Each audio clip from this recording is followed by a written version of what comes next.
இன்னைக்கு ஆண்களுக்கு நிகரா பெண்களும் வேலைக்கு போறாங்க, சம்பாரிக்கிறாங்க. ஆனா இன்னைக்கு இன்னும் கிச்சன்ல எத்தன ஆண்கள் வேலை பார்க்குறாங்க அப்படிங்கிறது எனக்கு தெரியல.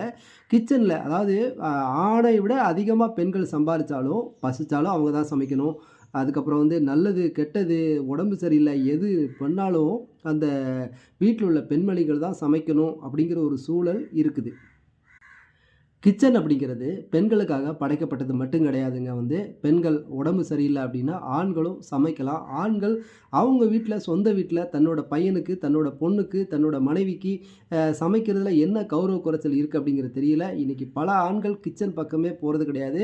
வெந்நீ கூட போட தெரியாத ஆண்கள் தான் இன்னைக்கு நெறைய ஆண்கள் இருக்காங்க. பெண்கள் பாவப்பட்டவங்க. தயவு செய்து அடுப்படியில போய் சமைக்க பழகுங்க. சமைங்க. இன்னைக்கு சமைக்கிற ஆண்கள் எல்லோருமே ஒரு தவறான வழியில போக மாட்டாங்க அப்படிங்கிறது தான் கருத்தா இருக்கு. அதனால சமைங்க. பெண்களுக்கு உதவியா இருங்க.